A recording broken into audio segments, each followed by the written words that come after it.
নমস্কার বন্ধুরা, প্রিয়াঙ্কা কিচেনে আপনাদের অনেক অনেক স্বাগত।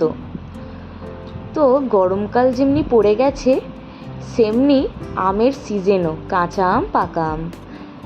আর গরমকাল মানেই ম্যাঙ্গো আইসক্রিম। তো বন্ধুরা, খুবই কম উপকরণ ব্যবহার করে দোকানের মতো ম্যাঙ্গো আইসক্রিম ঘরেই বানিয়ে ফেলুন চটপট এই কিছু উপকরণ দিয়ে। তো বন্ধুরা, ভিডিওটি স্কিপ না করে সম্পূর্ণ দেখার জন্য সকলকে অনুরোধ থাকলো। তো দেখে নাও আমি ম্যাঙ্গো আইসক্রিম বানানোর জন্য কি কি উপকরণ ব্যবহার করেছি।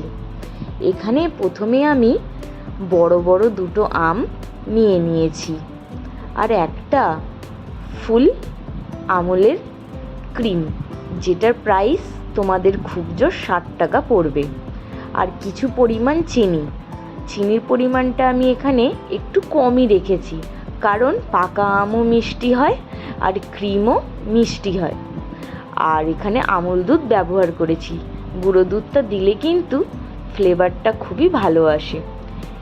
সব কিছু মিষ্টি থাকার কারণে চিনিটা এখানে আমি কম ব্যবহার করেছি। তোমরা চাইলে চিনিটা নাও ব্যবহার করতে পারো। ব্যাস, আমগুলোকে ভালো করে কিন্তু কেটে নিতে হবে। এতে বড় ছোটোর কোনো ব্যাপার নেই, আমগুলোকে তোমরা ভালো করে কেটে নিও। এখানে আমগুলোকে আমি পরিষ্কার করে কেটে একটা কন্টেনারে রেখে নিয়েছি। সেকেন্ড পার্ট হলো, তোমাদেরকে চিনিকে কিন্তু একদম ভালো করে পিষে নিতে হবে। আর এই চিনির মধ্যেই কিন্তু পুরো ক্রিমটা দিয়ে নিতে হবে।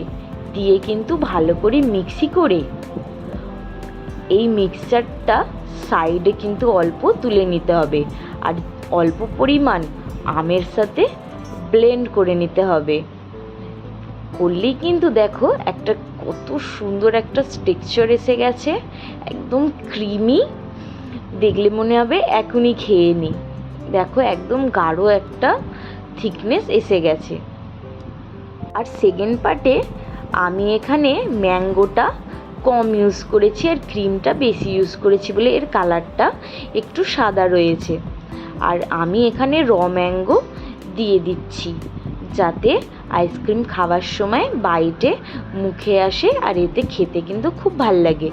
আর আমি যে তোমাদেরকে প্রথমে তুলে রাখতে বলেছিলাম ওই চিনি আর ক্রিমটা, তোমরা কিন্তু এখন মিলিয়ে দেবে। দিয়ে কিন্তু ভালো করে নেড়ে ওপর থেকে অল্প ক্রিম দিয়ে কিন্তু তোমরা আকৃতি দিয়ে দিতে পারো। আমি ওপর থেকে ছড়িয়ে কিন্তু এইরকম একটা আকৃতি কাঠির সাহায্যে দিয়ে দিয়েছি। বেশ, ফ্রিজে কিন্তু তোমরা 6 ঘন্টা রাখলেই একদম আইসক্রিম হয়ে যাবে। আমি এখানে একদম ফ্রিজকে জোরে হাইতে রেখেছিলাম, মানে 6-এ। দেখো আমাদের আইসক্রিম কিন্তু একদম রেডি।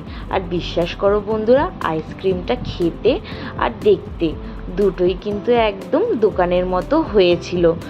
তো ঘরে একদম এমনি হেলদি হিসাবেও তোমরা বানাতে পারো। শুধু চিনিটা না ব্যবহার করলেই কিন্তু সমস্ত কিছু এখানে হেলদিই আছে।